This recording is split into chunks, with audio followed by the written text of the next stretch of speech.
नमस्ते। आज बात करते हैं एक ऐसे टॉपिक की जिसने जियोपॉलिटिक्स की दुनिया में खासी हलचल मचा रखी है। नाम है इस्लामिक नाटो। दुनिया के नक्शे पे एक नई स्ट्रेटेजिक पार्टनरशिप उभरती दिख रही है और कुछ एक्सपर्ट्स तो इसे एक नए पावर ब्लॉक की शुरुआत तक मान रहे हैं। चलिए आज इसे जरा गहराई से समझते हैं। तो आज हम क्या-क्या देखने वाले हैं। सबसे पहले तो यही समझेंगे कि ये इस्लामिक नाटो आखिर है क्या। फिर देखेंगे कि इसके 3 मेन पिलर्स कौन हैं। ये भी जानेंगे कि वेस्ट के साथ इसका रिश्ता कैसा है। और हाँ, पूरी दुनिया की नज़र इस पर क्यों टिकी है, इस पर भी बात करेंगे।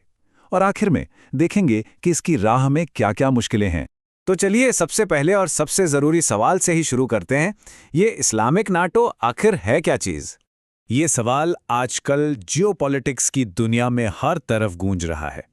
क्या सच में पूरब में एक नया नाटो बन रहा है जो दुनिया का पावर बैलेंस हमेशा के लिए बदल सकता है? तो देखिए, सबसे पहले एक बात साफ कर लेते हैं। इस्लामिक नाटो कोई ऑफिशियल नाम नहीं है। ये असल में जियोपॉलिटिकल एक्सपर्ट्स का दिया हुआ एक नाम है। ये नाम तुर्की, पाकिस्तान और सऊदी अरब के बीच तेजी से बढ़ती डिफेंस पार्टनरशिप को डिस्क्राइब करने के लिए इस्तेमाल हो रहा है। इसका आइडिया बिल्कुल नाटो जैसा ही है, कलेक्टिव सिक्योरिटी, यानी एक पर हमला सब पर हमला। लेकिन एक बड़ा फर्क यह है कि ये अभी तक किसी कागजी संधि या फॉर्मल ऑर्गेनाइजेशन में नहीं बदला है। यहाँ एक और बहुत जरूरी बात समझनी होगी। इस नए बनते हुए ग्रुप को Islamic military counter terrorism coalition यानी IMCTC से कंफ्यूज नहीं करना है। IMCTC का मेन फोकस है आतंकवाद से लड़ना, जबकि ये नया इस्लामिक नाटो जो है वो देशों के बीच की बड़ी लड़ाइयों, हाई एंड वॉरफेयर और सैन्य संतुलन पर फोकस करता है। और सच कहूं तो यही बात इसे इतना अहम और शायद इतना खतरनाक भी बनाती है। चलिए अब जरा देखते हैं कि इस तिकड़ी में कौन कौन है और किसकी क्या ताकत है। मतलब इस गठबंधन के 3 मेन पिलर्स कौन हैं। पहला और शायद सबसे अहम पिलर है सऊदी अरब। इसे इस गठबंधन की फाइनेंशियल बैकबोन यानी कि वित्तीय रीढ़ की हड्डी कहा जा सकता है। सऊदी अरब का रोल क्या है? सीधा साधा जवाब है पैसा। उसके पास डिफेंस पर खर्च करने की जबरदस्त क्षमता है और पूरे इस्लामिक वर्ल्ड में उसका एक अलग ही दबदबा है। लेकिन सवाल ये उठता है कि सऊदी को अचानक इसकी जरूरत क्यों पड़ गई? इसकी सबसे बड़ी वजह है वेस्टर्न देशों, खासकर अमेरिका की सिक्योरिटी गारंटी पर उसका भरोसा कम होना। अब आते हैं दूसरे पिलर पे, पाकिस्तान। पाकिस्तान इस गठबंधन में अपनी सबसे बड़ी और सबसे यूनिक ताकत लेकर आता है, जो है इसकी मिलिट्री पावर। पाकिस्तान के पास एक ऐसी चीज़ है जो इस पूरे अलायंस को एक अलग ही लेवल पे ले जाती है, और वो है न्यूक्लियर वेपन। मुस्लिम दुनिया में वो अकेला न्यूक्लियर पावर है, साथ ही उसके पास एक बहुत बड़ी और जंग का तजुर्बा रखने वाली आर्मी भी है। वहीं दूसरी तरफ पाकिस्तान की इकोनॉमी के लिए सऊदी अरब का सपोर्ट बेहद ज़रूरी है, और यही चीज़ इस रिश्ते को और भी पक्का करती है। और इस तिकड़ी को पूरा करता है तीसरा स्तंभ, तुर्की, जो अपनी मॉडर्न मिलिट्री टेक्नोलॉजी और ऑपरेशनल एक्सपीरियंस के साथ इस ग्रुप में शामिल है। तुर्की के पास नाटो की दूसरी सबसे बड़ी सेना है और उसके बायराक्तार ड्रोन्स की तो खैर पूरी दुनिया में धूम मची हुई है। तुर्की इस गठबंधन के जरिए पूरे इस्लामिक वर्ल्ड में अपनी लीडरशिप को और मजबूत करना चाहता है और साथ ही अपने डिफेंस एक्सपोर्ट्स के लिए एक नया बाजार भी तैयार कर रहा है। तो क्या इसका मतलब ये है कि ये अलायंस सीधे सीधे वेस्ट के खिलाफ खड़ा हो रहा है? ये एक बहुत बड़ा और ज़रूरी सवाल है। देखिए, इसका जवाब हाँ या ना में नहीं है। ये सीधे तौर पर एंटी वेस्ट नहीं है।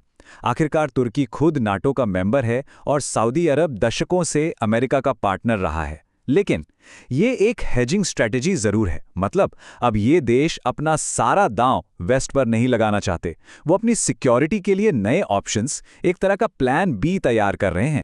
तो कुल मिला के बात यह है कि ये देश वेस्ट पर अपनी निर्भरता कम करना चाहते हैं और फॉरेन पॉलिसी के मामले में ज़्यादा आज़ादी चाहते हैं। ये अपनी पुरानी पार्टनरशिप्स को तोड़ नहीं रहे हैं, बल्कि उनके साथ साथ एक पैरेलल, एक समानांतर सिक्योरिटी सिस्टम बना रहे हैं। तो जाहिर है, जब जियोपॉलिटिक्स में इतनी बड़ी हलचल हो रही है तो पूरी दुनिया की बड़ी शक्तियों की नज़रें इस पर टिकी ही होंगी। चलिए देखते हैं कि इसके ग्लोबल असर क्या हो सकते हैं।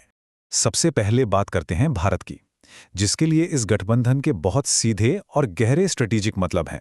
भारत की चिंताएं 3 लेवल पर हैं। पहला तो जाहिर है न्यूक्लियर बैलेंस का मामला। अगर पाकिस्तान को सऊदी और तुर्की का खुला सपोर्ट मिलता है तो ये साउथ एशिया के पावर बैलेंस को डिस्टर्ब कर सकता है। दूसरा, ये भारत की उन कोशिशों को कमजोर करता है जिसमें वो पाकिस्तान को डिप्लोमैटिक तौर पर अलग थलग करना चाहता है। और तीसरा, ये भारत को मिडिल ईस्ट में सऊदी अरब और इजराइल के साथ अपने रिश्तों को फिर से कैलिब्रेट करने पर मजबूर करता है। अब जरा नजरिया बदलते हैं और देखते हैं कि अमेरिका और इजराइल इस पूरे डेवलपमेंट को कैसे देख रहे हैं। अमेरिका के लिए तो ये उसके दबदबे को सीधी चुनौती है। एक ऐसा सिक्योरिटी सिस्टम बन रहा है जिसे वो कंट्रोल नहीं करता। और इजराइल की चिंता तो और भी गहरी है। वो इस बात से परेशान है कि अगर पाकिस्तान के जरिए सऊदी अरब को एक तरह का न्यूक्लियर सिक्योरिटी कवर मिल गया तो ये पूरे रीजन का पावर बैलेंस हमेशा के लिए बदल देगा। लेकिन क्या ये सब उतना आसान है जितना सुनने में लगता है? नहीं, इस गठबंधन की राह में भी कई बड़ी मुश्किलें और अंदरूनी दरारें हैं। एक रियलिटी चेक तो बनता है। सबसे पहले तो इन देशों में आपस में ही खींचतान है। सऊदी अरब और तुर्की दोनों ही इस्लामिक वर्ल्ड के लीडर बनना चाहते हैं।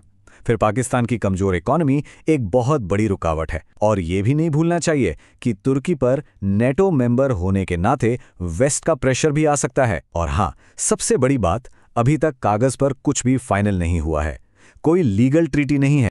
तो आखिर में सवाल यही बचता है, क्या ये बस एक वक्ती गठजोड़ है जो हालात बदलने पर बिखर जाएगा, या हम सच में एक नए पावर ब्लॉक को अपनी आंखों के सामने बनता हुआ देख रहे हैं? इसका जवाब तो वक्त ही देगा। लेकिन एक बात तो पक्की है, दुनिया की नजरें इस पर से हटने वाली नहीं हैं।